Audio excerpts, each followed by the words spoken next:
Along the lengthy corridor, weathered wooden frames lined the walls. Among them, one photograph stood up, the image of his grandparents in their youth. His grandfather wore a dignified suit, while his grandmother donned a pristine white dress. Both smiled happily, yet something was amiss. In the photo's background, a sinister shadow loomed. Its form resembled that of a person, but its face remained obscure, a mere silhouette melting into darkness. Curious, he questioned his grandparents about the photograph. His grandmother frowned, and his grandfather fell silent. They avoided looking at the picture, distancing themselves from the room. The village elder recounted an ancient legend related to the photograph. The shadow captured in the image, he explained, harbored a malevolent curse. Perhaps his grandparents had fallen victim to it. Villagers steered clear of the photo, avoiding visits to his grandparents' home. Driven by curiosity, he delved into the village's history, seeking the origins of the curse. According to the legend, the photo was crafted by a sorcerer. This enchanter bound the souls of loved ones,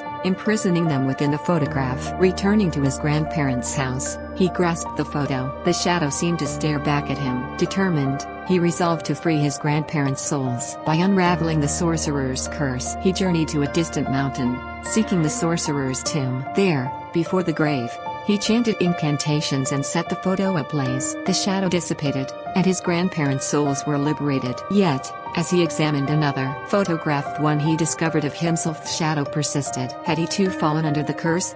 And who would be the next victim?